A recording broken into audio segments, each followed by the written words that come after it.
What's up, everybody? It's your boy Bill Foster with you today. Happy Wednesday. I hope everybody's had a wonderful day. I did. It's been busy. It's been time consuming, but it's a beautiful thing. The fact that I can do something and give back just on a virtual call with a college, a university. No disrespect to them. Shout out to them if they chime in and listen to me later on. I This is Real Talk Chronicles. My beautiful half is doing her thing right now. She has a thing that she can tell you about later on. And today I'm with my partner in crime, like always, Kevin Branzetti on the Wednesday. He wasn't with us last week. We got it in. We tried to hold it down. Shout out to Cornelius Parks for sitting in with me. How you doing, Kevin? Excellent, Bill. Thank you. How was your day? Well, like any other day, yeah, you got Yeah. stuff done and never finished what you wanted. Yeah, Kevin and I have a show coming up with a young lady. Kevin, talk about that for the 14th. I have to make sure that she remembers it is the 14th. I have to send an email So back it's to next her. Wednesday. Next Wednesday, yes. So Okay. next Wednesday's a big one for us. We're bringing on Barbara. I met Barbara only a couple of months ago, and she is the most inspiring person I've ever met in my entire Talk life. about that for the 14th. She is a victim of sex trafficking by her mother, where I don't know if you can get any more egregious than that in life. At the age of, I think it started at the age of 8. Barbara is around my age, Bill's age at this point. And now she has gone out publicly. She speaks, she writes, she mentors, she teaches, she helps, she cares, she loves. It's all there. If you have a friend, or if you are yourself a teacher, work with kids, you need to listen to her, because she knows the signs. She knows things that we could do better for helping kids in school who are going through hell in their personal life. She knows the road, and she has such beautiful insight into how to fix things and how to make things better on a small scale, just that one person helping that one kid, or on the larger scale. Like I said, I can't put it any simpler than she's my hero. Good. And he's definitely said that before. So we look forward to that. That's the 14th, next Wednesday. We dedicate our show to sex trafficking. Please chime in, tell somebody. Teachers out there, bring your students in. It's something that they need definitely listening to. This is Real Talk Chronicles, and I'm your host, Bill Forster. If you like it, share it. I ask everybody, please share this to their page, and let everybody know we are on YouTube. We are live on YouTube, and we are live right now on Facebook Live. Now, our special guest today is a gentleman that I had the pleasure of meeting via virtually. We were connected by I think another individual, and ever since then we've hit it off, and we have definitely been kicking it. We have been on shows together, and we are going to try to work to do some positive stuff in the community of Harlem. We'll introduce him, but I'll let him introduce himself. Ladies and gentlemen, I have Pastor Kevin Graves with me today. Thank you, Kevin, for being with us, Pastor. Pastor, can you hear us? Thank you, my brother Bill Foster, for the invitation. Thank you, Kevin. It's a pleasure meeting you for the first time. Can you hear me? Okay. Yes, we got you. And it's great being a part of Real Talk Chronicles. My name is Pastor Kevin Graves. Okay. My name is Pastor Kevin Graves. I'm also a chaplain for the 32nd Precinct in Harlem, Manhattan North. It is a pleasure to be able to serve the NYPD and the capacity that I serve. My role is to bridge the gap of fear and distrust between local law enforcement and the community. And okay. We lost you. I think last thing. Okay, we got you back. So last we heard, we said you bridge the gap between law enforcement and the community, correct? Yes, bridging the gap of fear and distrust between law enforcement and the community. And what that entails is engaging the community and talking about serious issues. whether it be police brutality, socioeconomic issues that go on in the community, and getting to the root of these problems and hopefully coming up with solutions. So let me ask you a question. With all the climate, the racial climate that's going on right now, how hard is what you're doing? I'm assuming it's very tough right now. The city does not trust law enforcement all over the world, not even just in Harlem. I know, crime in New York City has kind of peaked up a little bit. And for whatever reasons, people could think, bail reform or whatever you think it is. Some people want to blame it on the Democrats. Whatever the reasons are, we could talk about that later. But Pastor, tell me, how difficult is it right now for you to do with, God has called you to do?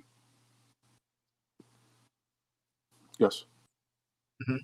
But I want to go back to something you said with regards to law enforcement. You're correct.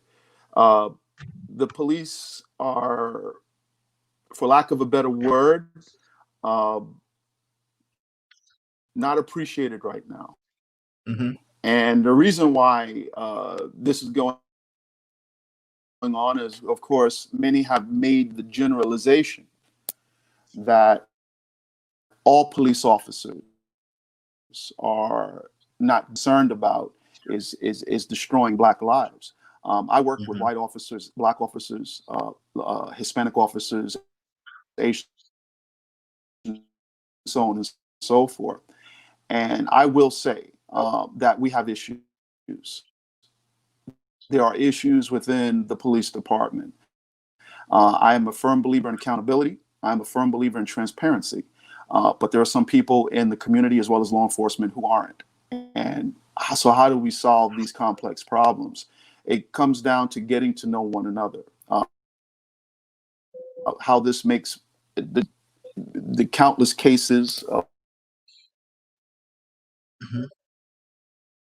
police brutality.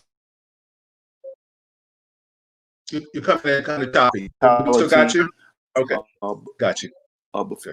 For those cases have really created a portrait of I can't trust the police. So when this happens, it creates an atmosphere that's not exactly very therapeutic. And number one, it makes my job very difficult, especially when we're dealing with people.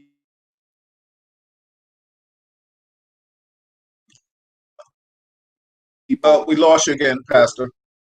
There we go. Not just in the community, but also in law enforcement with the community. They don't trust us. They don't want to work with us.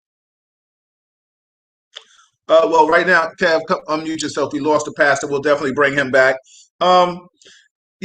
That's a beautiful thing. We're glad to have the pastor with us today because we want to hear how, from a religious standpoint, we can kind of bridge this gap with the community and law enforcement. For all those that know or don't know, Kevin and I are both retired NYPD officers, and I retired a detective, retired a sergeant. And, we are not anti-cop. Kevin will tell you all the time he bleeds blue. I'm down for the blue, but I don't bleed it. You know what I'm saying? I rep it, but I don't bleed it. And we're going to talk about that a little later on after the pastor. We have the pastor back. But right now, I want everybody to, Pastor, we're going to let you finish. I just want to give some more service announcements. I want to shout out to everybody that's watching. We appreciate you. This is Real Talk Chronicles. I am your host, Bill Forster, with my co-host, Kevin Branzetti, tonight. Tonight, our guest is Pastor Kevin Graves, the liaison for the 3-2 precinct out of Harlem, New York. And the 3-2 precinct covers, I think, from 127th to 155th, correct? Yes. From St. Nicholas all the way down to the Harlem River Drive. For those who don't know, some of you are probably living in the 3-2 and didn't even know you lived in the 3-2. Shame on you. So this individual right here, Pastor Graves, is your liaison. He is your pastor, the clergy for the 3-2 precinct. And with that being said, we are just talking about bridging the gap between law enforcement and the community, which is a hard task. I try to do it. Kevin tries to do it. We try to give you different perspectives of law enforcement and the ideology of some officers.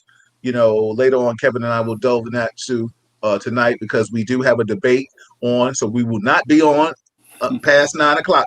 We will be off before 9 o'clock, everybody. So we're gonna talk quick and ask the questions fast. So because we're gonna talk about that before we get off this air too, because there's Yes. a whole thing right now that's festering in Mm. this community, in this world. Mhm. Um, I'm gonna say I personally feel, we all know it's factual, that we have a person in office that has, to me, has lit the fire, or kept the flame burning on, diversity and division between law enforcement and people of the community. I personally feel that, I always tell people that, that people always say, oh, he's for law enforcement, but he hasn't done anything for law enforcement. And we can talk about that later. Kevin and I, I'm sure we'll talk about that.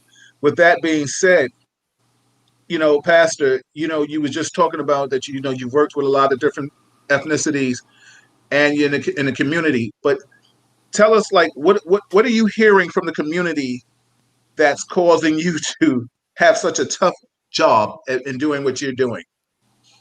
A lack of trust between community and law enforcement. That's what I'm hearing. Uh, However, the NYPD is still reaching out through the Neighborhood Coordinating Officer Program. I'll explain a little more about that.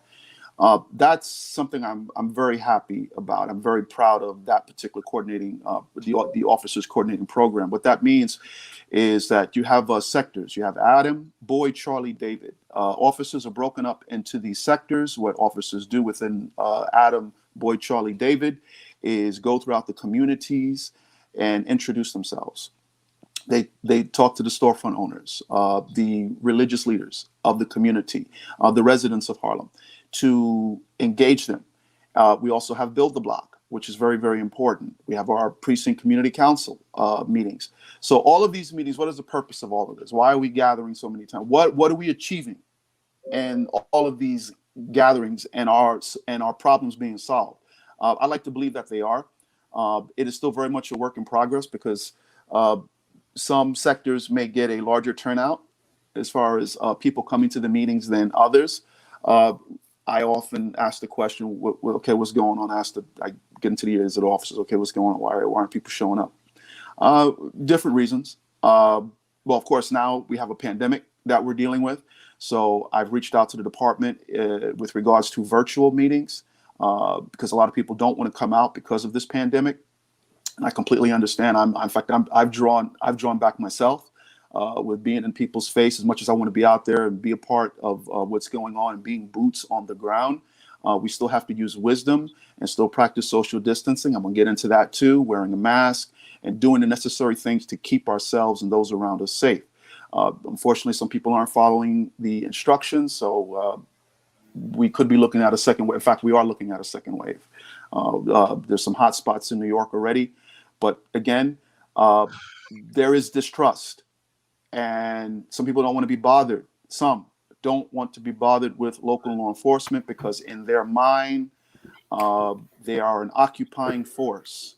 They are a terror to the community. They don't engage. And look, one thing I've realized in my short work stay with the police, with the New York City Police Department, and the Citizens Police Academy taught me this, is that police work is not for everyone. I'm going to repeat that again. Police work is not for everyone. I often ask my recruits who I come in contact with, why are you doing this? It's certainly not for the money, because why are you doing this? What is your purpose? What do you hope to gain from this? And they're probably shocked by that I asked that question. And they would just stand and they said, oh boy. So don't give me the book answer. I want to hear it from your heart. Why are you doing this? And some say, well, I want to serve the community. For some, it's been their father was a police officer, mom was a police officer, so they're carrying on the family legacy. Okay, that's nice. But when it comes down to it, you're a public servant.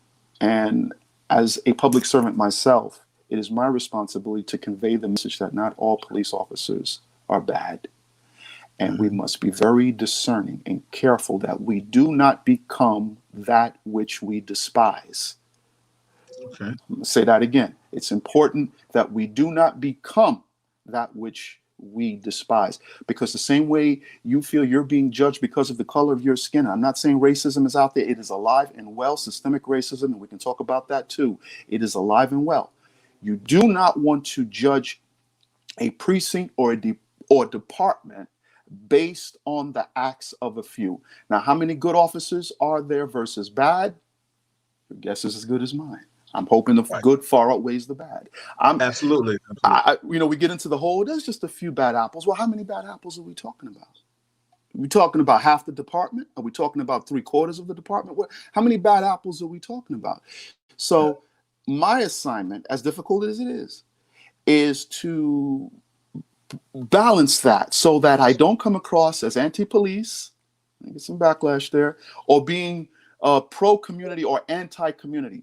So what I tell people is that I can criticize the NYPD without being anti-police, because in some people's minds, well, if you don't back the blue, then you're not for us. So that means that I can't disagree with what's going on in the department. So that's like a parent not scolding a child because a child might say, well, you don't love me. If you beat me, then you don't love me. No, I'm beating you because I love you. So, Absolutely. so we need more understanding of, and this is why I encourage, join the Citizens Police Academy. All the community partners, all the clergy members, all of those who are affiliated with the NYPD and serving the community, go to, well, obviously that's been stopped for now. That's okay. We're in a pandemic. But the Citizens Police Academy is very, very important to my understanding of how the police works.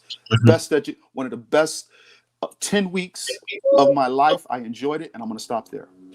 Oh no, please, man, you rocking. This is Real Talk Chronicles, everybody. I'm Bill Foster, and I got my co-partner with me, Kevin Branzetti, and today we have Pastor Kevin Graves of the 3-2 precinct. He's liaison to clergy. We are just sitting here kicking it. We're just having real talk. If you like it, share it. We delving deep into the community, religion, and law enforcement. Wow, what a combination, right? It's a heavy topic. Barry, shout out. He said he agrees with you 100%. Steve Talkovitz, old partner of mine, he said we would walk and talk to store owners, clergy. They all loved us. It was the criminal element that hated us because he had said they used to have a thing called we had park, walk, and talk. Something that I think you were referring to, but it's just different titles. I think a lot of times Kevin and I can contest to this. Things get recycled. It just comes back with different names, whether it's good, bad, or indifferent. It is what it is. That's what Steve was referring to. Anybody, if you have questions out there for the pastor, please chime in. If you have questions for myself, you know how to reach us. Just dot it in, and we will talk to you. This is Real Talk Chronicles. Like it, share it. Hello to everybody out there that's listening and watching. We so appreciate you. The ones that check in and the ones that are ghost watching. It is what it is. What's up, brother Earl, my childhood brother? Listen, Pastor, let me ask you this. What kind of accountability do you say? Like, okay, when you have these interactions with the community, how much accountability do you tell them that they're responsible for what they're doing? Because the bottom line is, it's not an officer's fault if we are doing people of color doing crimes in the community. It's not an officer's fault. He's here to protect and serve. We understand there are some officers that don't have that mentality. Kevin and I were one, we said protect and serve. We didn't say about police, and that wasn't a terminology. I always tell people I don't like the term cop. Don't call me a cop. A cop is the guy that comes home after a hard day and he eats a cold sandwich and drinks a hot beer like that. You know what I'm saying? Like I ain't that dude, man. You know what I'm saying? I'm gonna have it the other way around. Okay. Right? I mean, that's like that cop. I mind Dirty Harry though. He was a tough guy, so I did that part. Callahan. That was what it is. But I'm just saying that, like we have to still. I personally, and this is my question to you. When we deal with the community, I feel like religion is a lost art in parental teaching. Mm-hmm. What is your take on that? Because I personally feel that it's structure, it's being a parent, and religion. I mean, I don't know about anybody out there that's listening and watching. There was a time when my parents was like, "You get up and go to church," as they go back to bed. Would get me up to go to church, but they wouldn't come with me. They instilled church into me, and then it Right. was until I got to 18, 19, and then I had that gap from church. Then I think anybody we should all reach back into our faith, and then after I lost my parents, it was my time when I went and kind of got reborn again, and in the sense of going back to the church, steady and reconnected with my faith. So my question to you is, and Kevin, you can always chime in when you want to, if you have questions. Do you feel religion is a lost art in family, and do you think that maybe a pinch of that may be a cause for people acting the way they act? If Mm. I know it's a hard question, but go ahead, please.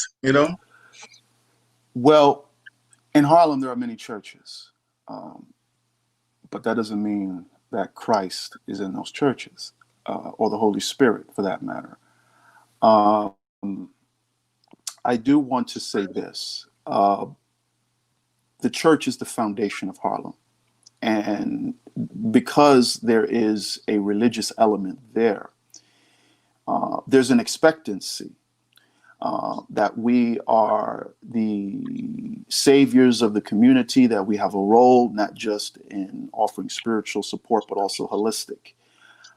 There are some people within, I'll speak specifically about Harlem. There are many people who do not believe in God, but they believe in law and order. They believe in structure. They believe in good and evil. And I think it comes down to really, for me, is family structure. Um, yes, it's great to have mom and dad there, but sometimes dad is not there and sometimes mom is not there. Sometimes it's a single parent household. And that doesn't necessarily mean that single family or single parent households do not work. They do. I came from one. But family is very important. I know growing up, I remember the old ladies that would be in front of my grandmother's building at 2437th Avenue. And I can never get out of line for some reason. As much as I may have wanted to try to do something, there was always those old ladies, and I'm sure they've passed on, who were there, and they would tell, and they would say, "You know who we know. We know your grandmother, so you better remain in check." Those days are gone. And I don't recall such a blatant disrespect for authority, for family in some cases, because not just law enforcement, having a lack of respect for law enforcement. What about having a lack of respect for your parents, speaking back to them? I would never think of such a thing. So where did we fall off? Where did we lose that sense of community, that sense of accountability, that I am my brother's keeper? And if there's anything that goes on in my community, I'm going to say something and not care what happens to me, but I care about what goes on in my community. And if you came against one, you had to deal with the whole tribe. So what happened to us? What happened in the past 30, 35, 40 years? What has happened? So, and that's my concern. And there is a lawlessness. I see children, not just in Harlem, out on the street all hours of the night, 10:30, 11 o'clock at night, 12 o'clock at night. Where are their parents? Where is the leadership? Why are they running wild like this? And this is where the gangs come in, because if those young people aren't getting the love from the family, or maybe they are getting love from the family, but there's something about this gang life. There's something about the thug life that I'm drawn to. And we, as the older generation, have to speak truth. Don't judge them, but speak to them. Speak words of encouragement. Those words help. They really do. Maybe they're not hearing words of encouragement at home. Maybe they're seeing, maybe they come from a background of domestic violence. There are a myriad of reasons why we see the decay of so many of our communities. And specifically speaking of the community, the Black community. I don't want to talk about the Black community as a whole, because there are some communities that are thriving, and then there are some that have fallen behind and need to get caught up. So we need to address what's going on in the home. What is the community like? Are we pouring money in our community? What is the socioeconomic status of that community? It's poor. Why is it poor? I don't just say, oh, it's poor. They come from a poor background. They can't help it. No, why is this community poor? And how can we help the disenfranchised? So I hope that somebody answers No, yo, your Pastor, question. you having real Where talk. do I come into all of this? Yeah. Pastor, you were having And real so where do talk. So I come give into me a all of second. this? Hold on, Pastor. You It's learning were for kicking it. folks, and Everybody, that's what this I is do. real. Hold on, Pastor. Oh, amen, amen. Praise Listen, God. everybody. Okay. Oh no, man. Yo, you are on a flow. I so appreciate you. I just wanted to give a little first announcement to the people that are watching. Robert Martinez Rice told me, he said, "What's up?" He's watching. Oh, I see you, Mashira. chaplain. Yep, exactly. I see Donna Edwards. Earl said, Kevin and I addressed this. He says some officers are dirty, and the pastor can address it too, and overzealous, but not all, some. Joseph Vincent, what's up, Joe? My Abyssinian brother, Blue Nile. He said, how can people in the communities join their local police department to become a community liaison as a volunteer, if this is possible? Pastor, I don't know if there's an answer to that. We could try. Barry, said we are major cultural awareness issues in the department. I think the department needs to bring back community policing, where the police walk the neighborhood and patrol that includes uh, establishes a relationship with the religious leaders. Definitely, Pastor. We have Pastor back. What's up, Dwayne Montgomery? Shout out to respected Dwayne Montgomery. I see Chantel is in the building. Ronald Brady said, yeah, the problem with the children is they're on YouTube and video games. Shout out to Sensei Ronald Brady in the building. My man, that's where we lost our kids. Absolutely. I feel that is a problem. People don't get out. What's up, Lisa? She said 100, Pastor. So everybody is giving you a lot of love. Donna Amen. Washington. Mashira said, my mom was a Catholic, non-religious, church-going person, but she was very spiritual. It wasn't until I got older that I realized that she was raising and teaching me from the righteous virtues and moralities delivered from biblical teachings. Okay, Darren Joseph, the parents of today want to be friends with their children, not parents. This is the biggest issue. Absolutely. Mark Rose, he said he's speaking truth to people. Exactly. What's up, Taff? Taff is in the building. Pastor, a lot of people are definitely feeling what you're saying. I am too. Kevin, what do you think? And well, sorry, I had to unmute myself. Exactly. First, hold on, Pastor. I was going to bring Kevin in. Oh, yeah, I hear you clearly. Okay, Hold on. Let me bring this Kevin in. You Pastor. I'm gonna call you Pastor tonight, and we're gonna just let him. He's gonna be Kev. Okay. We're gonna have to work that one out.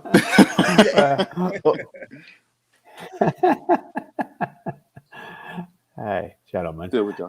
Pastor, thank you for your words tonight and for what you're doing in this world. Thank you, sir. Thank you. You know, if I was a cop sitting in the 3-2 or a cop in the 2-8, you'd come next door. I would have met you and appreciated you greatly. And I hope the young cops are, what's so funny, Kevin? Keep that thought, Pastor. How are the cops receiving you? Do they embrace you? Do they call you? Do they ask you like a delegate? Do they say, "Oh, I need you to talk to this block or that block"? I mean, because what Kevin said is very important. A lot of times, people don't utilize, because the one thing Kevin and I knew, we knew Reverend Betty, and Reverend Betty had walked them streets, right, Kev?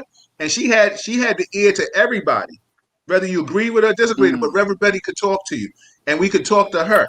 So let me ask you a question. Right. That's one thing that Kevin was saying. Are the cops utilizing you? And I mean, please don't put yourselves in danger. Go out there talking, because certain blocks ain't trying to hear you. But I know that. But still, I mean, are the cops utilizing you? Yes, I can say that with. And in fact, they did it today. I get emails from time to time from my precinct of events. In fact, we have one that's coming up this week. It's a Faith and the Blue event that's coming up by the Kennedy Center on 105th Street. which will address the various units within the NYPD, connecting it with communities of faith. So there is outreach, and my community affairs officers, I'll give them a shout out. Ozzy Collado, I'm sure you know him, Bill. He's from the 3-2, as well as Detective Pena, Officer Graham, who are doing a great job, and of course our CO, Vincent Greeny, God bless him. And I want to give honor to whom honor is due. I enjoy working with people who truly care about making an impact in the community. It's not a whole bunch of fluff and let me just show my face and then bounce. No, it's a pleasure to deal with people who really care about the community and care about the young people in the community, and not be afraid to go and talk to them, because we see, oh, they're involved in a gang. And I know Chaplain Rice, I don't know if he's still listening. He has spoken about this, and I'm going to give him a shout out too. He's been doing ministry on the streets for over 25 years. Right. And he's out there, and he's out there with his blowhorn, and he's out there sounding the alarm, and he's out there talking to the young people. And he says, we got to get out from our comfort zone. And I understand that, we're with the church and we have a place in the community, but we got to come out from those four walls and get out there and do the work that's on the street, put boots on the ground. Yes, train people, because not everybody, we don't want to just send people out unprepared. We want to prepare them for the boots on the ground type of ministry, and alert them to what's going on in the community, where their presence is needed, and send them out 2 by 2, and send them out not just for the sake of sending them out, but to send them out with power. And that's what he's been doing. And he's been doing it for quite some time. He's been anointed by God to do that work, and he continues to do it, and God bless him. And I just wanted to give him a shout out. And this is what we should be doing. Hey, Pastor, let me interject. We cannot stand by. Yeah. Let me interject for a second, We Pastor. cannot. Go ahead. Oh, I'm sorry. No, I just want to ask you a question.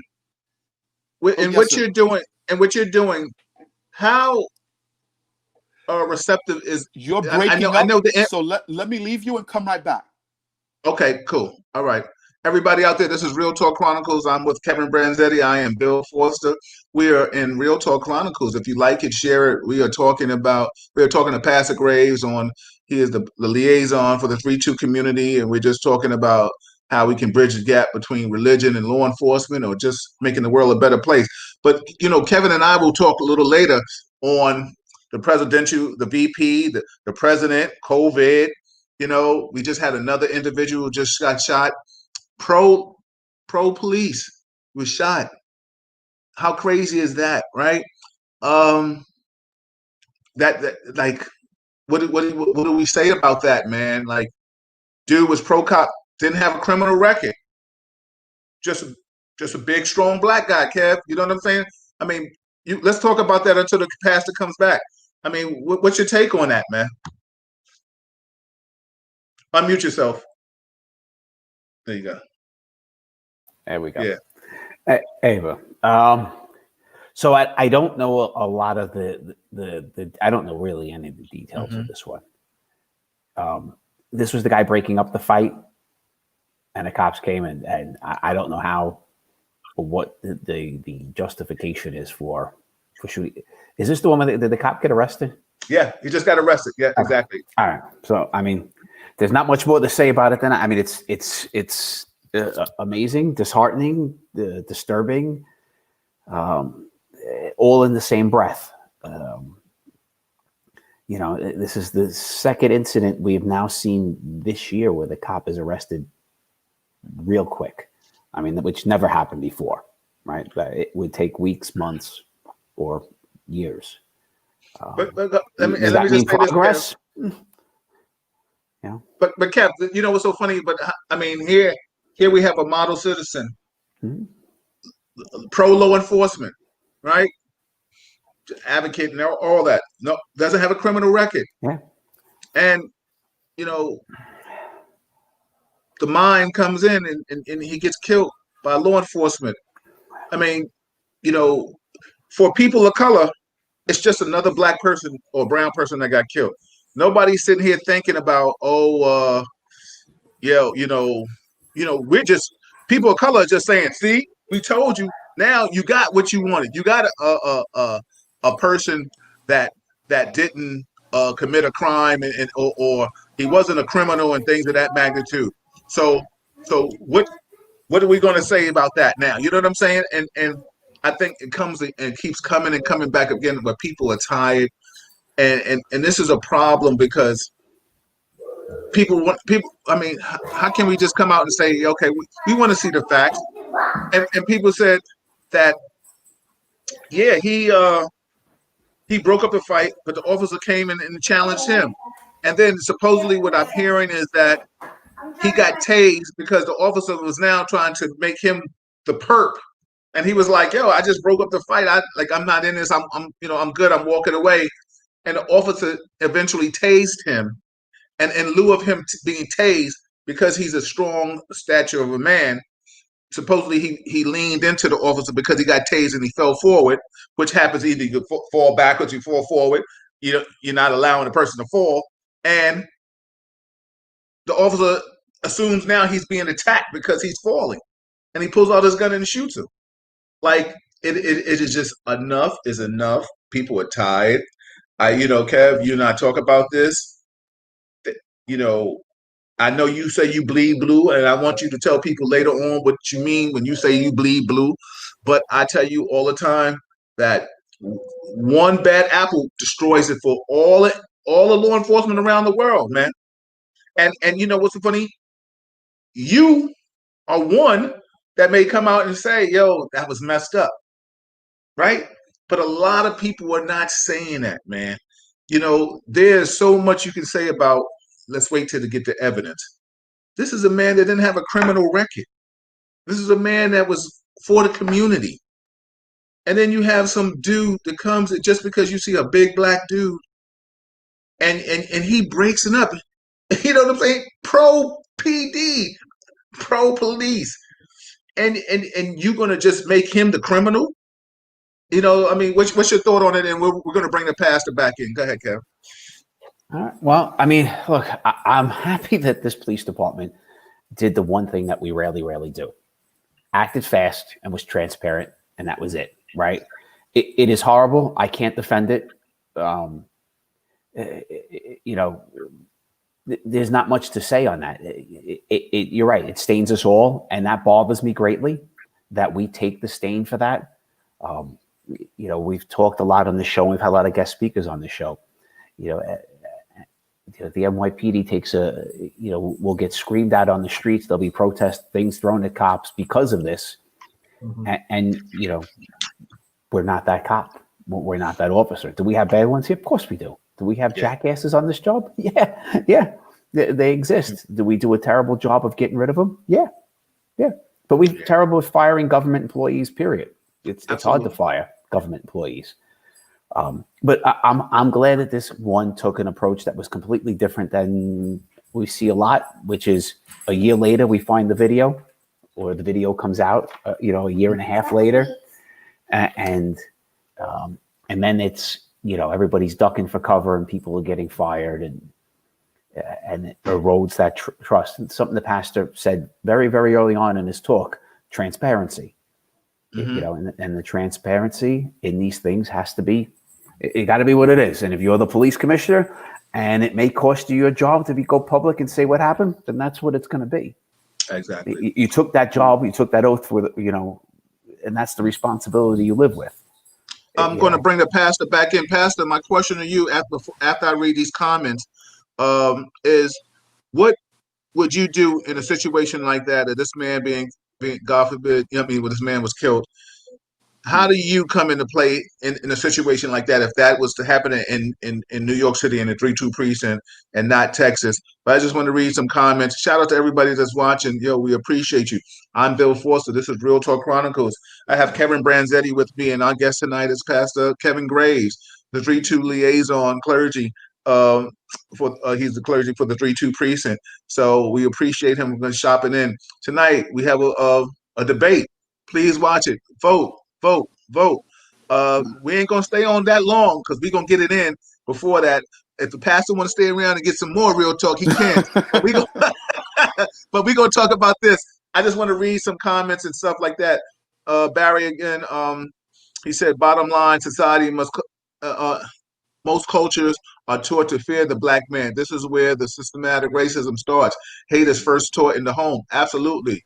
Jan, I'm gonna shout you out from that. 644, my sister. What's wrong with these officers' mental capacity that they do not know the difference between a fall and intent to assault? What the TF? Exactly. Gina Jones, shout out to Gina, former partner in narcotics. They had no choice. This department didn't step up to Texas Rangers handling um, this department didn't step up. The Texas Rangers handled this incident. Okay. Gina, well, we might have to get you in because I think you might be in Texas, right? So we might have to call you in and get you to chime in on this. This is department only has 3 officers in this employment, in their employment. What? So you mean right now they're short staffed? Like they only got 2 now? That's crazy. No, there are departments that small across the country, which of course explains why they didn't have an internal investigation. There's nobody there. Exactly. But the Texas Rangers did step in. They didn't hide it. They didn't cover it up. Shout out Uptown. Shout out Al Santiago, former narco ranger. Pastor, like I said, my question again, I asked everybody out there, this is Real Talk Chronicles. If you like it, share it. We're on YouTube and we're on Facebook Live. Pastor, situation like this happens. How do you play a part in this? What are the steps that a pastor does in this situation?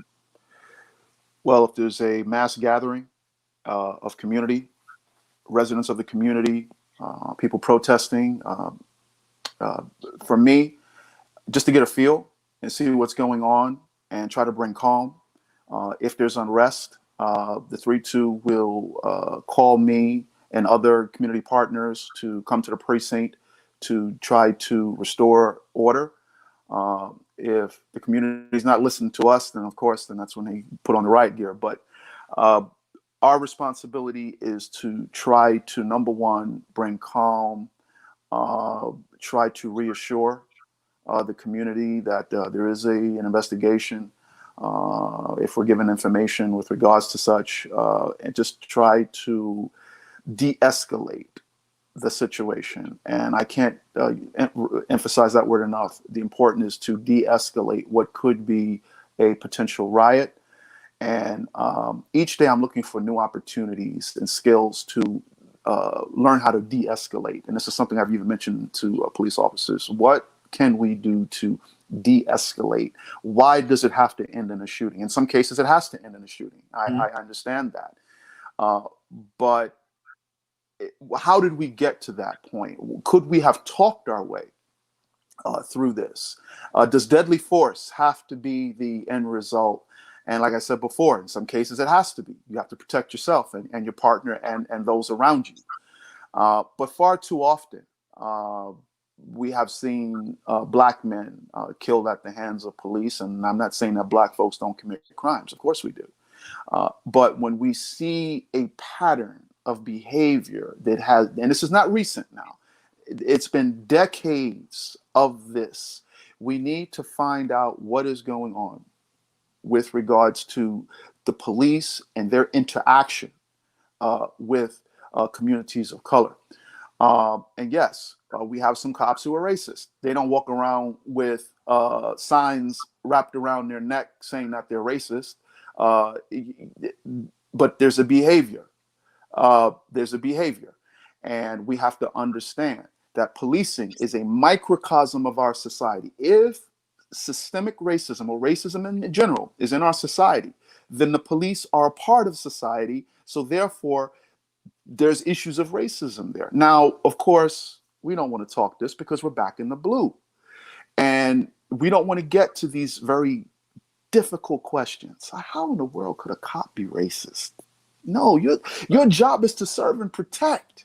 Right. I don't believe, there's no way. And you know, there are people that the evidence will be as plain to them, but they will still say, no, that man did something that led to his death. There's no way that cop killed him unjustly.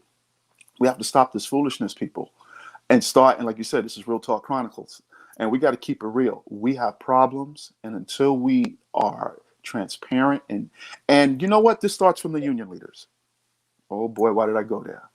This starts from the very top, because when you have union leaders, and you know who you are, who are saying, no, I back my cops, but we don't have it all together. So we got to figure out what's going on. And if there's laws being broken by our cops, we need to hold them accountable. We need to hold them accountable and stop protecting them. Yes, I understand the importance of getting in all the information, doing a thorough investigation. Yes, officer is entitled to due process. So was the man who you shot. But he can't defend himself now because he's dead. So the scales of justice, people have lost faith, black and white, in the scales of justice. That there's no justice in this country. And we need to change that. And bail reform, that's a whole nother 2 hours. But we can get into that. Well, thank you, Kev. And I don't want to see our cops handcuffed. Let me, no pun intended. We understand that legislation is important. We want to hold our officers accountable. But we must be careful in our legislation that we don't make policing impossible. The diaphragm bill, I agree with the chokehold. Ban it. It should have been banned in 1992, 93. It was, but apparently it was still being used. Eric Garner is an example of that. The diaphragm bill, I understand the pressure, the political pressure to legislate, but when you legislate recklessly and you make policing near impossible. Now, if I'm wrestling with a man who's 250 pounds, 250, 300 pounds, how am I going to subdue this man, especially if he doesn't want to be subdued? And let's say he's on drugs. So now he's even more stronger. He's much more stronger than I am. So how do you deal with something like this? So these are all questions. And this is what the police academy did. This is what the Citizens Police Academy did. It gave me this education of what would you do if you were in this situation? How would you handle it? It's not easy, people. You have tenths of a second to make a decision. It's life or death. And I just wanted to stop there because I'm doing a lot of talking. It's funny, Pastor. I totally agree. Kevin, you can come in and chime in. No, you're doing great talking. And Kevin, I'm going to let you chime in for a second. But the one thing, anybody who knows me, I've been in martial arts over 30-some years. And I do want to say I agree with what you were saying, Pastor. And personally, there is a difference between a chokehold and a headlock. I always feel that officers need to be trained in how a self-defense. I really do. I think it's a problem, but we need this. But right now, coming out of Texas, where this gentleman was shot, I want you all to still stay on. Kevin, I'm gonna Kevin, if you have something to say cool. Come on, Kevin. But coming out of Texas, I have a former NYPD narco ranger in the building. Gina Jonas is coming from Texas. She's going to give us some insight. Hold on, Gina. I'm on Kevin to chime in and what he was saying. I want everybody out there to know this is Real Talk Chronicles. I'm your host, Bill Forster. My co-host, Kevin Ranzetti. We have Pastor Graves in the building, and also now we have Gina Jones in the building, former NYPD officer, detective, second grader. She is in the building. She lives in Texas where this individual was shot and killed. One thing about Real Talk, we keep it real, like the pastor was saying, like Kevin says, and I definitely say it. This is Real Talk Chronicles. If you like it, share. Shout out to everybody that's watching. Mira, I see you. I try to go back to what you were saying, but I lost a lot of it out of text. Cornelius Parks is in the building. Cornelius, if you want to come in, inbox me. You can come in and join this panel. Right now it's 8:21. We ain't gonna be on until we're gonna be on to 8:50 because we got a debate and we're gonna talk about the political aspect of it too. I don't know, Pastor, you might have to say a prayer for us tonight because I'm about to get it in. Oh, you know what we didn't? You know what we didn't do? We didn't start in prayer. We didn't start it. We should always begin our programs in prayer, but I'll take responsibility for that. That's my and that's all right. But you're gonna take it on prayer because they're gonna Jesus. Somebody gonna come in. The winds of Allah. Everybody, we need some help in this world today. So, yes, we do. Kev, chime in. Give us some love, and then we're gonna bring Gina in. So my first statement is, Pastor, when are you running for mayor? Oh no! Why you because putting that much pressure on you're me? one of the shining stars out there, and you need to do more and be out there more and take it to a bigger stage. I get the feeling I'm not going to be well received because I can't compromise. I can't compromise. Oh no. I would either, I probably wouldn't last. Well, I think that's why you would last, and it would be refreshing because you couldn't compromise. And we don't see politicians like that who can't compromise. Some people may not agree with you. We may have disagreements, And that's fine. but the fact that you won't compromise, to me, is the greatest thing of all. At least I have one vote. I don't live in the city anymore. Oh, okay. All right. Thank you. I appreciate that. Okay, so now everybody, this is Real Talk Chronicles. I have my co-host Kevin Branzetti. I have Pastor Kevin Graves, the liaison for the clergy for the 3-2 precinct in building. Also, I got my former partner in crime, one of my narco rangers, second grader Gina Jonas in the building, baby. Ghost, we are the ghost extraordinaire. How are you doing, my sister? First and foremost, how's the family? Everybody good? Everybody's good. How's everybody on the panel? Very good. Thank you. I hope you're well. Good, I hope you're well as well. Yes. Okay, Gina, Yes. break it down. The floor is yours. Tell us what's happening out in Texas. This was I walked into the gym and found this out. This young man used to train at the gym that I go to. He was one of the trainers. My trainer and him grew up together. They were best friends. I walked into the gym and found out that he had got killed that night. Like they said, breaking up a domestic between a couple that was arguing in the quick check. He broke it up. Somehow this young man who's 22 years old, this officer's 22 years old, he has less than 6 months on the job. He had no training officer with him because there's only 3 officers in this town. The town only has 1,400 residents. So it's a country, rural town. There's not many residents. When he rolled up on the scene, of course, this dude is like, he's built. He has a nice physique. And I guess that was the intimidating factor. And he, I guess, went at him and he told him, he goes, it wasn't me. I'm trying to help them. And he put his hands up, trying to explain the situation. He got tased. And I guess he fell forward and he wasn't going to get arrested because he's like, I didn't do anything. So he went to walk off and he got shot like 3 times. And there's eyewitnesses from what the guy that was with him was in the car. He witnessed it. The couple that was there left. So I guess they're still looking for them. There was a sergeant there, but he was off duty. Because like I said, there's only 3 cops in that town. The sergeant that was there was off duty. Everybody thought that he was involved. Now, these officers did get death threats that night. And that had to be cleared up because the sergeant had nothing to do with it. It was this young cop that shot all on his own. Witnesses have said that he was told to stand down. But, when you're in the heat of the moment, he didn't hear anything. He shot this kid 3 times. His mother supposedly came out and tried to do CPR on him and blood was gushing out of his chest. At that point, that night, the Texas Rangers came in and they took over the case because, again, there's only 3 officers. It's a country town. They can't do an investigation. It's just not happening. I put up 2 posts on my Facebook page and I got torn apart by people that I work with, which I don't get because you guys know how I am. I'm not going to speculate. And like I told my dude, I live here. When I know the kid, he has no criminal history. He works for the city. Everybody has nothing but good things to say about him. And my thing was, they're waiting right now because nobody said anything. They're looking into his criminal history because we know how this goes. The media has said nothing. The mayor has said nothing. Let's see what this criminal background is, which you'll find nothing. And nothing has been said. So, of course, I put that on my Facebook post. And I hope those of you who came at me, I hope you're on this broadcast. Because I'm not standing down now. I didn't stand down on my Facebook post. I said, it is what it is. If you don't like it, you can kick rocks. Dude, it was wrong. It's a travesty. I can't say if it was racial or not, but this is how we feel.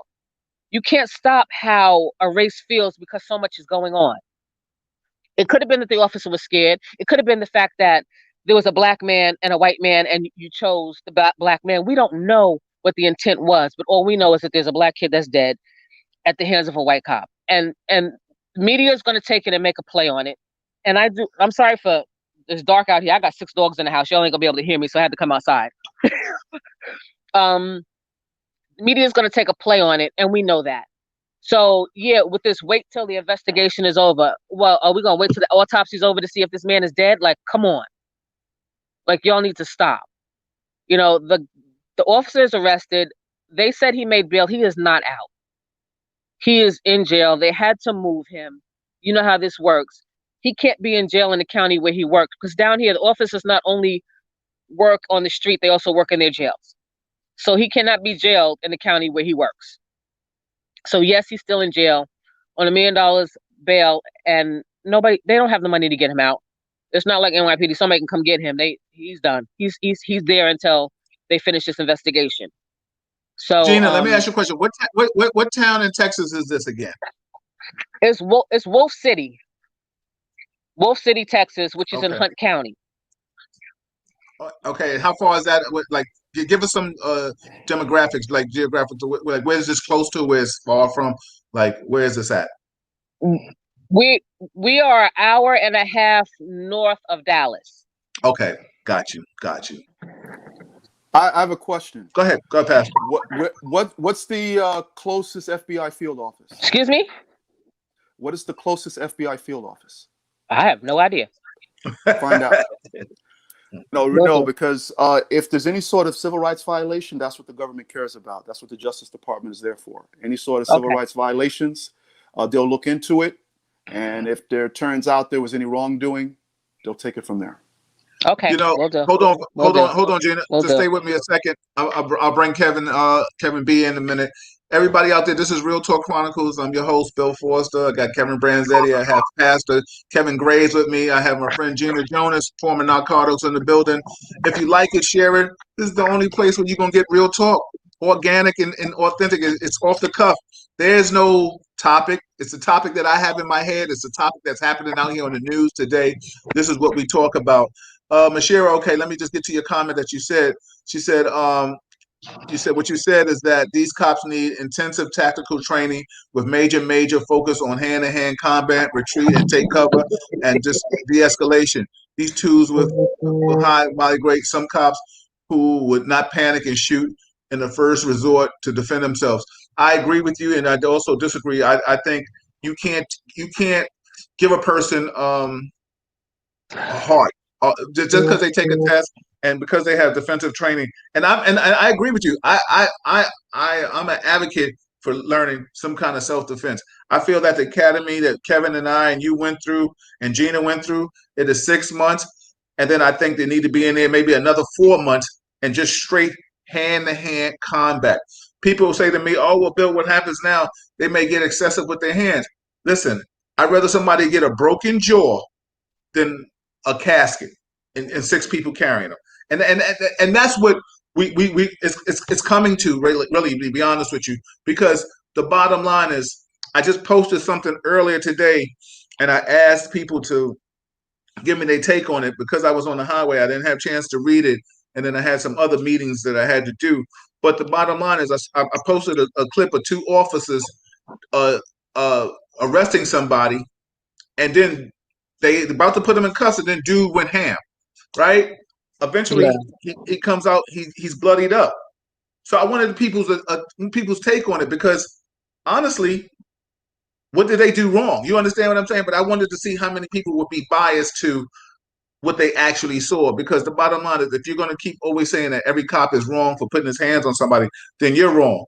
But then the bottom line is, Gina, Kevin, and I, we came from an era where we put your hands on somebody. You know what I'm saying?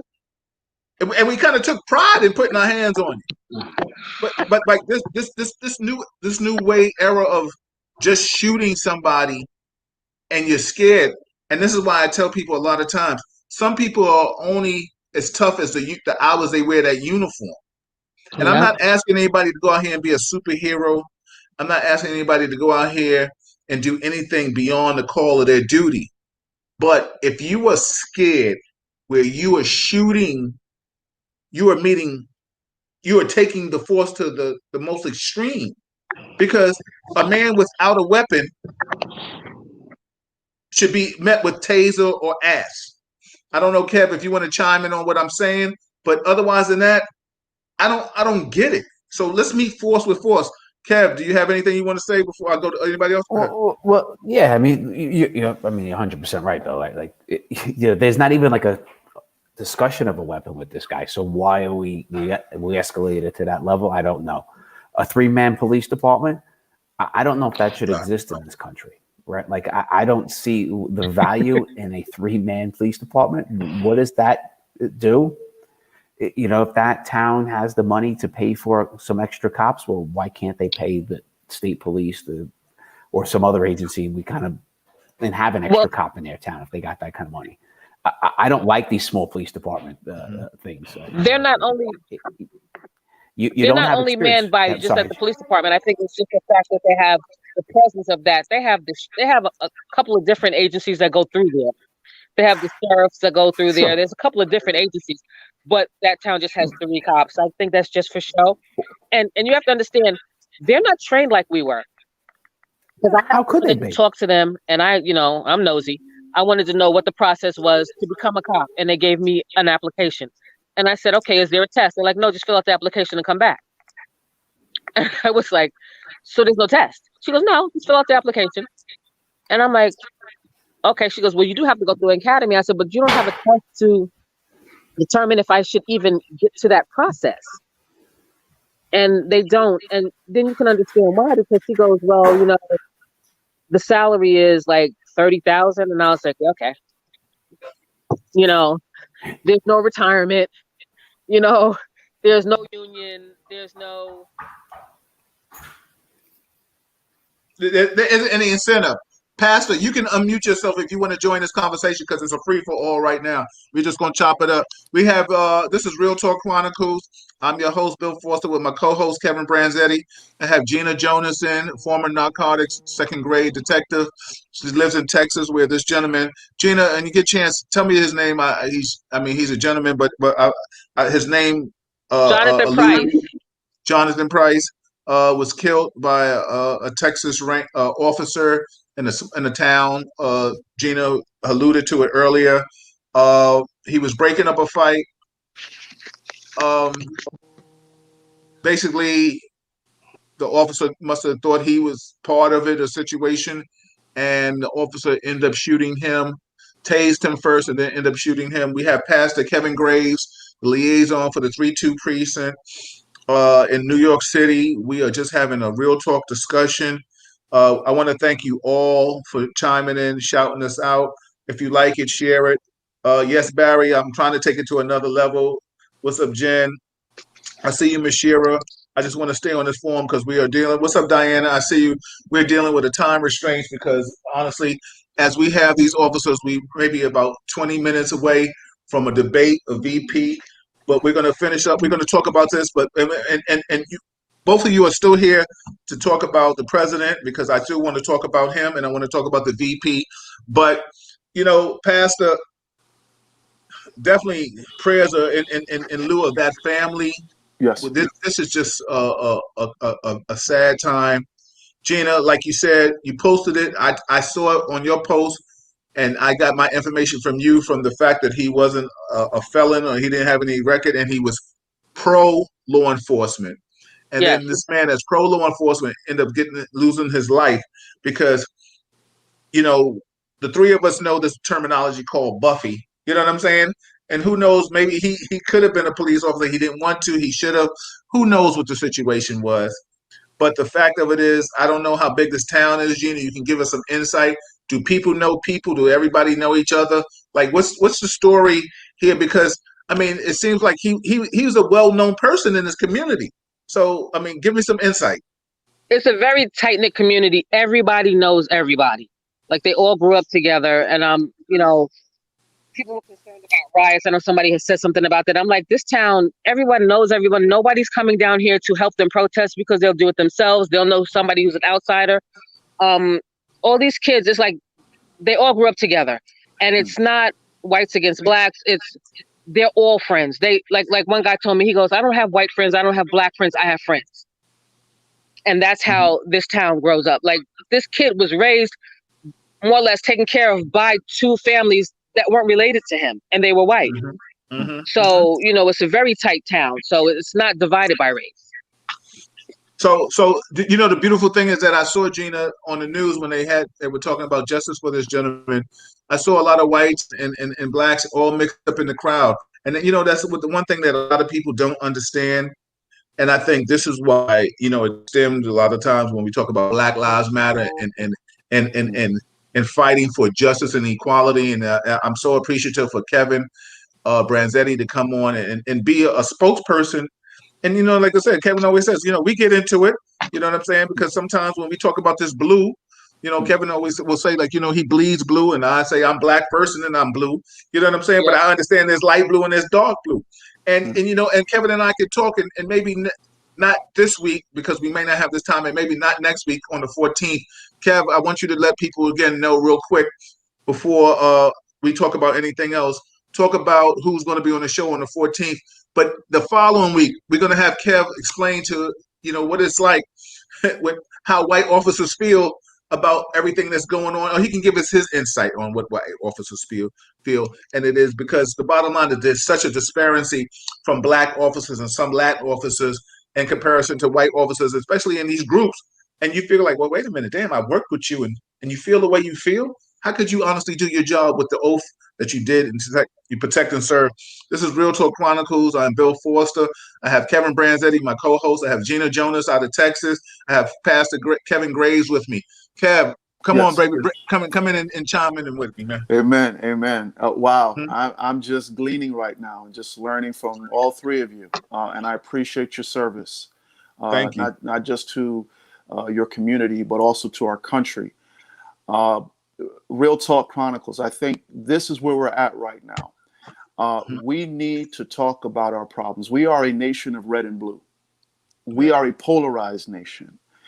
We have been a polarized nation for not just in the Trump administration, but administrations previous. We are a polarized nation. We don't like to talk about race. And I like to talk about it because it's still an issue. And I implore my white brothers and sisters, Spanish speaking, Asian, if we can have a round table of discussion just to get to know, how do you feel about race in the United States of America? How do you feel about the current racial climate? And I'll be very honest. And Kev, you can chime in as well. As a white person, to talk about race, I can't imagine if I was white. If I was white, I would be very uncomfortable because it's like, oh, we did this. Yeah, I know. I didn't do it. But I understand my ancestors. I understand other ancestors were responsible for the enslavement of Black people. And I'm sure that's not an easy conversation in white households because, okay, yeah, I know. Let's not go too far with that. No, Pastor. No. I'm saying this is how some white folks may feel. Not all now. But what I'm trying to say on this show, you can go as far as you can want to go, brother. Okay. I was just pointing to Kev because I thought you was segueing for him to come in. I want Kev to come in because I want to hear what he has to say because this is the kind of real talk we have to have. Who wants to talk? I don't enjoy talking about race. I really don't. However, I have to because I'm directly affected by this, and my people are directly affected. Our society. But here's the issue now. This should not be, oh, well, that's a Black problem. All of us should come together and say, you know what, this is our problem. Well, you're not Black, so why do you care about those people? Those people. This don't concern us. But no, you know what? This concerns us. You know why it concerns us? Because we live in the same country. And that poison that is in their community, I don't want it to seep into our community. So we must become a unified nation and stop with this us versus them. That's not my problem. That's a Christian problem. That's a Jewish problem. That's a Muslim problem. As I say to my interfaith brothers and sisters, if I hear about any anti-Semitism going on in Williamsburg, that's my problem. Call me. Whether they call it's a different story. But I say to them, I at least make an overture. And I let them know, and I let my Jewish brothers and sisters know that if there's an issue in your community, if there's an issue in my community, I want to see you there with me marching. Also, but again, Pastor, hold on. Yeah. I totally agree with everything you said. I want Kevin to come in and get some. Yeah, sorry, Kev. Yeah. No, that's okay. You hit me with a lot of things there, so I'll try to hit some of it, and you can come back. Hold on, Pastor. Hold on, Kev. I just want to say this to Pastor, and I totally agree with a lot of things that you just said. But the one thing is that we need everybody. So a lot of times right now, like I said, and Kevin Branzetti can contest to this. I ask white people all the time, come on, come on, come on. Kevin, that's why Kevin is the co-host, because he had the cojones to step up and speak out. Whether he loses his friends or whatever the thing is, a lot of times we don't agree, but we have a conversation because we respect each other's friendship, and we're not just thinking. And he can give me a deeper blue, and then I can give him a outside of the blue, and he's smart enough to understand that he sees that. You understand what I'm saying? And that's why we can have these conversations. And when Eddie Cavallero, retires, he'll be another person that'll come on, and he's willing to come on. Gina steps up. Pastor, you're here speaking up. Because let me tell you something. A lot of my former coworkers, they're looking at me and they feel like if I ain't singing a blues song, then something's wrong with me. Listen, I'm singing a red song, the blood that goes through all of our veins. It's all about a humanitarian a piece. Listen, I can call a spade. I can call a heart a heart. I can call a club, and I call a diamonds. It is what it is. If you wrong, I'm gonna say you wrong. But the bottom line is, and not everybody's wrong. Kevin, come in and chime in and say whatever you want to say, brother. Please, man. So you answer one of your questions about, as a white guy coming in and speaking about race, how do I feel? This is something Billy and I did 20 years ago. Right. I'm naturally curious, right? I want to learn. I want to understand things. And we've used to have these conversations alone. It was in private. It was, whether it was a rooftop of, or a car or waiting in court or whatever it was. But I would want to understand things. And I told Billy this story recently. Something still stick in my head, conversations. And one was the O.J. Simpson acquittal. And I was working that day, and I saw, black officers cheering. And I was kind of like, I was baffled. I'm like, the guy's a murderer. How can you cheer for a murderer? And, right. It's like Bill and I grabbed Bill. I'm like, you got to tell me. There's something I'm missing in life. And he's like, Kevin, it's nothing to do with him. It is the years of having white guys go on trial for killing black men, black women, and get acquitted by white juries for no other reason but their skin color, that this has now had a turn in the other direction. It was a win for the other side, and a look towards maybe change in life. I still disagreed with it in the end, because we let a murderer, what I believe, right, a murderer go, but I understood it. And the cheering and stuff didn't bother me anymore. I got it. It made sense. It's something that I truly can't understand. I didn't live through that era. I didn't have, a relative of mine killed by a white guy and then the guy's acquitted. If I had one of my kids killed and somebody was acquitted, anger wouldn't even begin to start, how I would feel. Right. So, like I said, I get it. But we've always had these talks, Bill and I.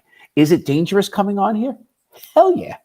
Like, I can make one tiny slip and say something, and I'm going to get, the messages coming out to my right, I'm going to get slaughtered by people, But you know what? Let me just say this in lieu of you, Kevin, in defense of you. I think people who have watched this show enough know that, you are fair enough to give your perspective, whether they feel it's a white ideology or not. But the fact of it is, they respect you and appreciate you enough to come on and face this music, because the same way that you come on and you have to hear it for everybody that sees just your skin tone is when I go on radio shows or I go to other places and talk. A lot of times when they hear retired detective, they come at me straight law enforcement. And I'm asking them, are you hearing what I'm saying? We're talking about stifling and quelling the situations and the problems that arise. And if you're gonna sit here and if I got to spend uh, uh, 40 minutes of a show defending me before we could talk about the problem, then the show was over. And you didn't hear me. So I get it, Kev. And it is. Go ahead, Kev. We got 3 minutes, and then we got 5 minutes to talk about the politics. Go ahead, Kev. But this is what we have to do. Pastor. This is what you're doing. What we have to do. We have to talk.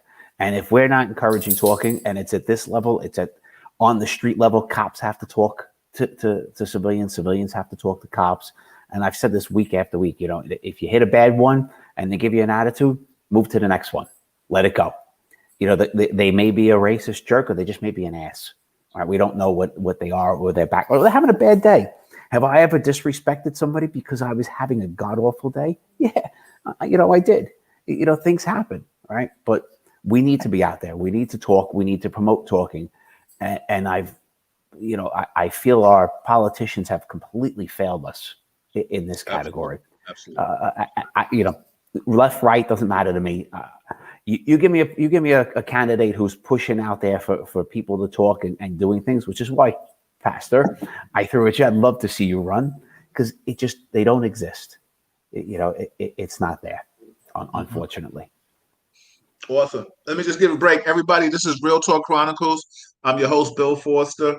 We have a panel today. We have had Pastor Kevin Graves. We have Gina Jonas, retired detective, second grader, narco ranger like myself, coming out of Texas, bringing us insight into what had happened in the shooting of this unarmed man who was pro-law enforcement with no criminal background.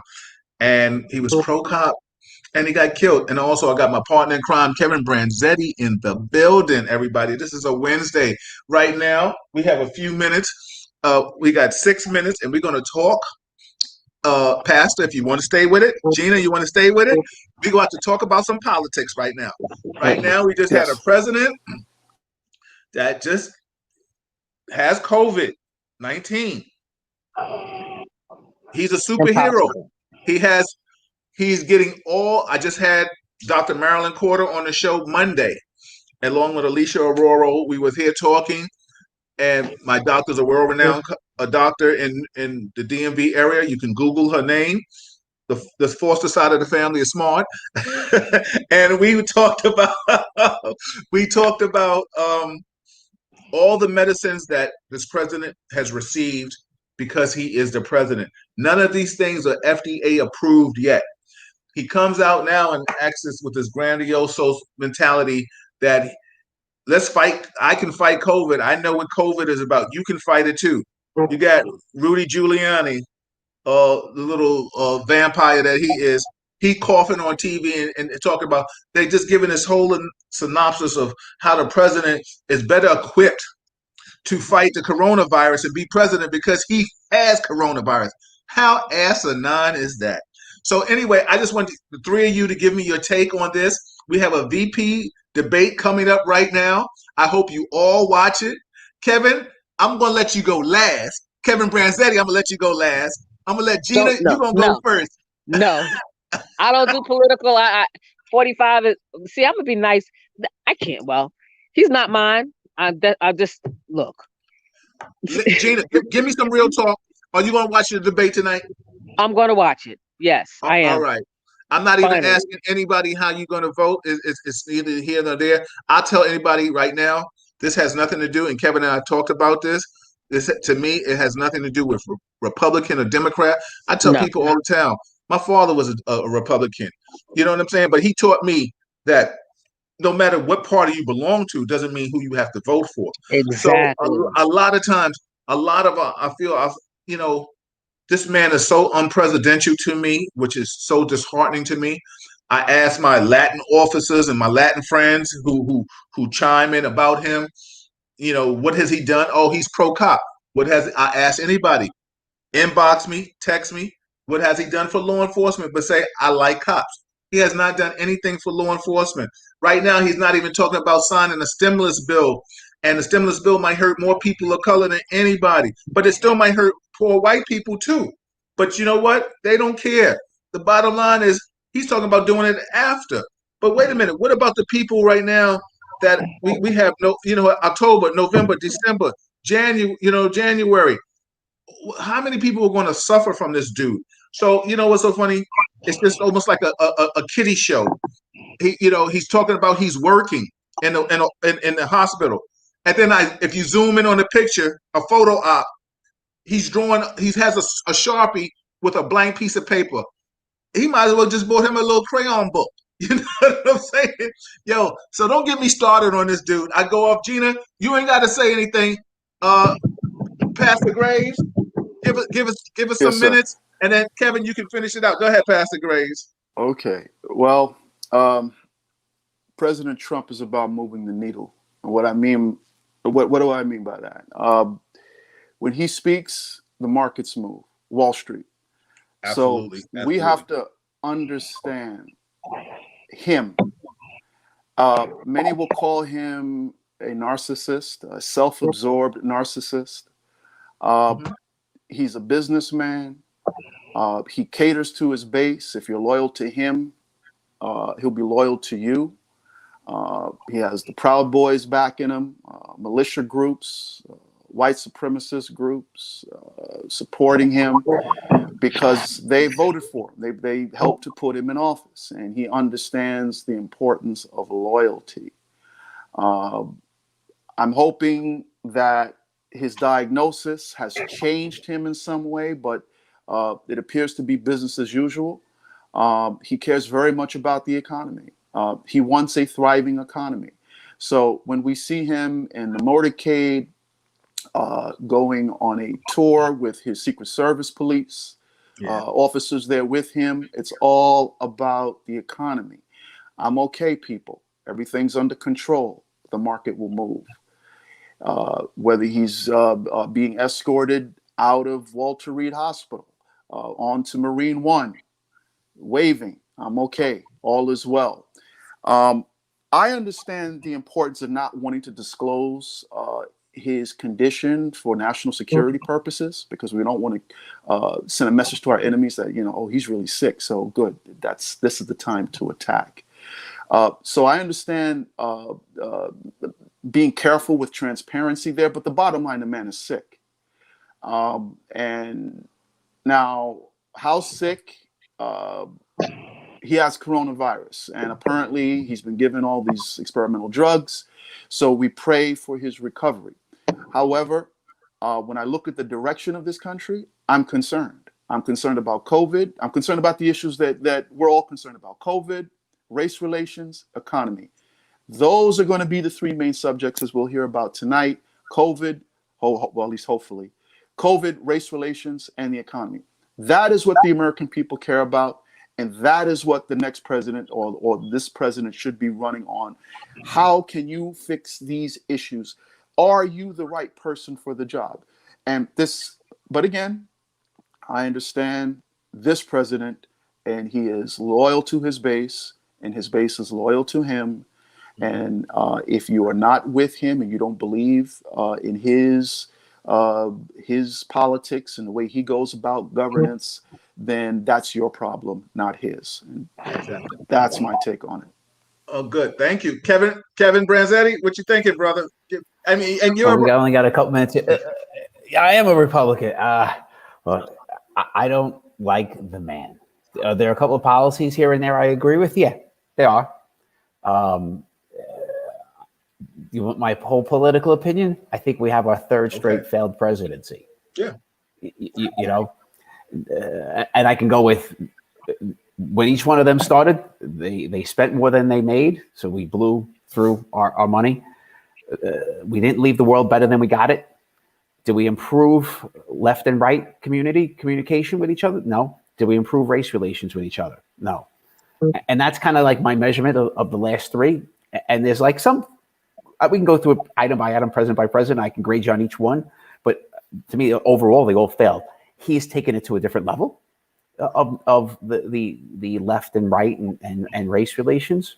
And I'm hoping that maybe because we're hitting that extreme end of it, that the other side starts to, that person comes in who's going to be a healer at some point.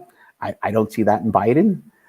So I don't know if that means 4 more years I have to wait for that person, or 8 more years. I don't know. Gina's shaking her head. I'm sorry. Gina, listen, you know what's so funny? We will have a show, and I will invite you back. Of course, Kevin will be with me, of course, but Pastor and Gina. I know, Gina, you don't want to talk because you know they'll probably hate you anymore. But I want you. You are all welcome back to invite a show. And Kevin, we're gonna name this show. We won't tell them what we name it, but we're gonna say how how much. I don't even know. I'm just trying to think of a name like how much has he done to turn you off from voting for him if you're a Republican? You know what I mean? Like we're going to start testing, because a lot of times, and Kevin, out of respect, I'm not going to ask you, have you been so turned off? Do you not want to vote for this man, or stay with your I don't want political to party? vote. Exactly. Yeah, I'm the same way. I don't even want to vote. There's just like, I'm just done. Yeah. I mean, like I tell anybody, excuse me, Pastor, I feel like this has become a shit show, and excuse my terminology, but it's just like, it's disgusting. But the one thing that I do say all the time, this man is not presidential, and he has made a mockery of the Oval Office. And I've had Republicans tell me that they wish he would just shut up, because they know in their heart of hearts he's effing things up. But you know what's so funny? When the and the good question is, maybe for people to think about, and for another show, is how much does he have to do for you not to vote your political party? That would be another show. This is Real Talk Chronicles. Think about that now. This is Real Talk Chronicles, everybody. This is Bill Forster. I have Kevin Branzetti, my co-host. Kevin, you want something? Come on, say it. Well, we're leaving in a minute, right? So next week, again, bringing on Barbara. She is, the simplest word I describe her, my hero. Barbara is a victim of being sex trafficked by her mother. She is now somewhere around my age. I don't want to give up her age, She is one of the brightest, incredible people you're ever going to meet. But if you deal with kids in any way in this world at this point, or you have friends or family that deal with kids, you're a social worker, you're a school teacher, you're a cop, you're, whatever it is, you interact with kids, you're a pastor, you need to listen to her, because she has insights that none of us, I hope none of us will ever have or have at this moment. She is a victim, but she is a warrior now more than anything else. And she deals with other victims. She helps other victims. So the insights, like I said, with her is incredible. So please, next week, tell your friends, share it, bring them out. It is invaluable. I see lots of stuff on Facebook about sex trafficking. It's mostly all BS, Wayfair and all the crud that people put out there. This is real. And you know what's so funny? That is beautiful. Pastor, I might ask you to chime in just as a third listener. The show is definitely going to be dedicated to Barbara, but you might have some kind of spiritual healing aspect that you might just want, some words of wisdom that you might want to throw on and spin at, during the show. So if you have it in your schedule, please, we'll talk. We'll talk between them, but you are welcome back. I will ask you to come back for that. Gina Jonas, I appreciate you, sister. You know how we fight the power, baby, all the time. Yes. You know what I'm saying? Kevin, you fight the power too. I bet you, Kevin. Listen, everybody out there, this is Real Talk Chronicles. I am your host, Bill Forster, with my co-host, Kevin Branzetti. I've had Gina Jonas out of Texas, retired NYPD detective. I've had Pastor Graves, a liaison clergy out of the 3-2 precinct. I see a lot of you in here chiming. Listen, we about to get to this debate. I ask you all to go back and comment in your leisure. Kevin always does it. Pastor, go back and comment, and please, Gina, go back and comment because you were here. Shout out to all of you. I appreciate you all. Susan, I see you. Jan, I see you. James, I see you.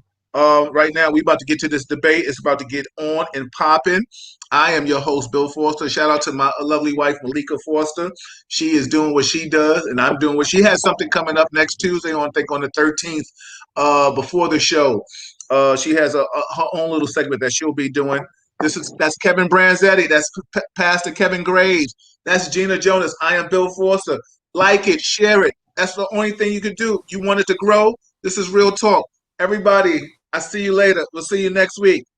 Appreciate you. Bye bye.